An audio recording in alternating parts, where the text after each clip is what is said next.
Hello viewers, welcome செய்கிறேன் அக்மல் ஃபுட்டுக்கு. இன்றைக்கி மென்ட்டும் உருளைக்கிழங்கும் வச்சு ஒரு சூப்பரான லஞ்ச் பாக்ஸ் ரெசிபி தாங்க வந்து செய்ய போகிறோம். இது வந்து அவ்வளோ வந்து டேஸ்டியாக இருக்கும். வீடே வந்து கம கமன்னு மனமாக இருக்குங்க. இது வந்து பசங்க வந்து எடுத்துகிட்டு போனாங்கன்னா உங்கள் லஞ்ச் பாக்ஸு ஃபுல்லாகவே காலி பண்ணி தாங்க எடுத்துகிட்டு வந்து கொடுப்பாங்க. அவ்வளோ வந்து டேஸ்டியாக வந்து இருந்துச்சு இந்த ரெசிபி. இந்த ரெசிபி வந்து நீங்கள் பிடிச்சிருந்தீங்கன்னா மறக்காத எனக்கு வந்து காமெண்ட் பண்ணுங்கள், சப்ஸ்கிரைப் பண்ணுங்கள். அதே மாதிரி ஃபஸ்ட் டைம் வாட்ச் பண்ணுறவங்களா இருந்தீங்கன்னா அக்மல் ஃபுட்டுக்கு மறக்காத சப்ஸ்கிரைப் பண்ணுங்கள்.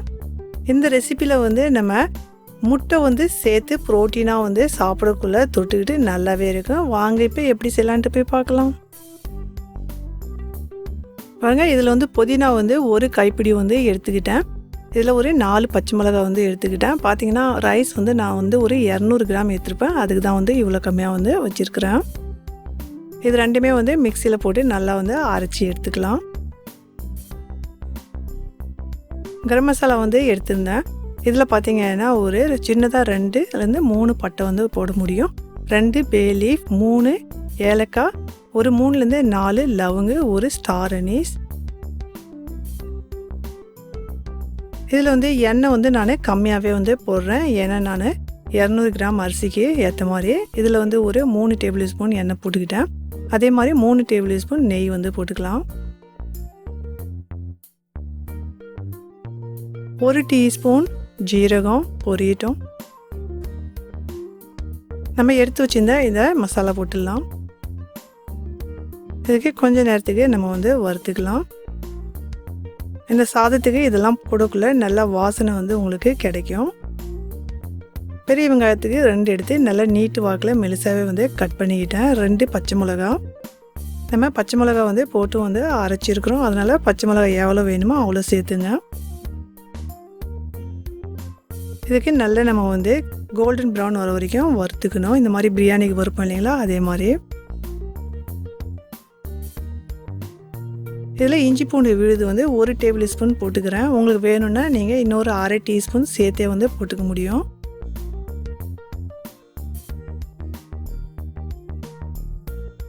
நல்லா பச்சை வாசனை போகிற வரைக்கும் நல்லாவே வந்து வதக்கியாச்சு.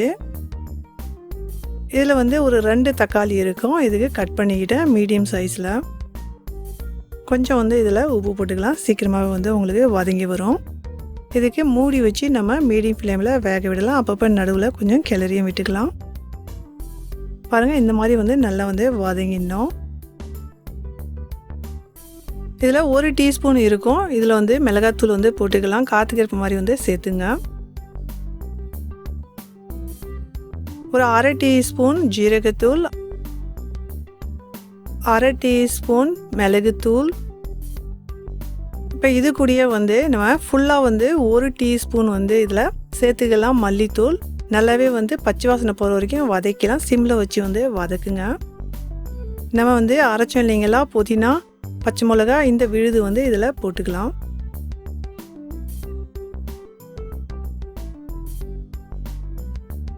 இது கூடயே வந்து நம்ம தயிரும் வந்து சேர்க்க போகிறோம்.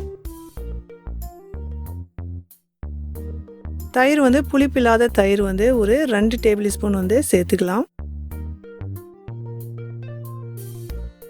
இதுக்கு நல்லா நம்ம வந்து வதக்கணும், எண்ணெய் பிரிஞ்சு வர வரைக்கும். பாருங்கள், இந்த மாதிரி வந்து நல்லா வந்து நம்ம வதக்கிக்கிட்டோம். இதுக்கு கொஞ்சம் நேரம் நம்ம வந்து மூடி போட்டு நல்லா வந்து வதக்கிக்கிட்டோம். இதில் வந்து நான் ஒரு பெரிய உருளைக்கிழங்கு எடுத்து இந்த மாதிரி வந்து க்யூபாக வந்து கட் பண்ணிக்கிட்டேன். அதிகமாகவும் வந்து உருளைக்கிழங்கு போடாதீங்க. அரிசி எவ்வளவோ அதுக்கேற்ற மாதிரி வந்து சேர்த்துங்க. அப்போ தான் நல்லாயிருக்கும். இப்போ இதுக்கும் வந்து கொஞ்சம் நேரம் வந்து நம்ம மிக்ஸ் பண்ணிக்கலாம் ஒரு 2 நிமிஷத்துக்கு.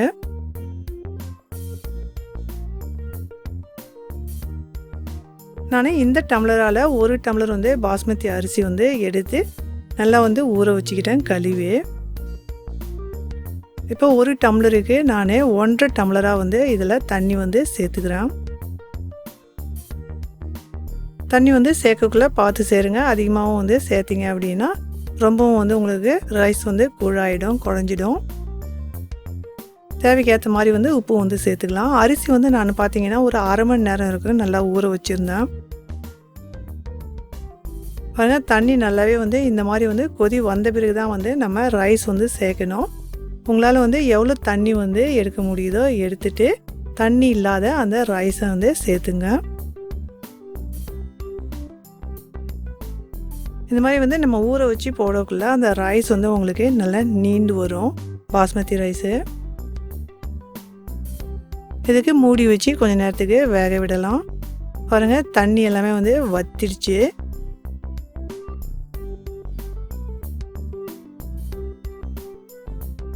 இப்போ இதுக்கு வந்து நம்ம கொஞ்சம் மறுபடியும் இதில் நெய் வந்து சேர்த்துக்கலாம். நல்லா மணமாகவே வந்து இருக்கும். இதில் ஒரு 2 டேபிள் ஸ்பூன் சேர்த்துக்கிறேன். இதில் ஒரு அரை டீஸ்பூன் கரம் மசாலா தூள் வந்து சேர்த்துக்கலாம். கடைசியாக சேர்க்கக்குள்ள இந்த ரைஸ் நல்லா வாசனையாக இருக்கும். இதுக்கு ஒரு ஃபோயில் போட்டு நம்ம மூடி வச்சு இதுக்கு தம்முக்கு வந்து விட்டுடலாம். ஒரு 15 நிமிஷத்துக்கு இந்த மாதிரி வந்து ஒரு தோசைக்கல் மேலே வச்சிடலாம். பாருங்கள், நான் வந்து சிம்மில் வந்து ஒரு 15 நிமிஷத்துக்கு வச்சுருந்தேன். இப்போ ரைஸ் எப்படி இருக்குன்ட்டு பார்க்கலாம்.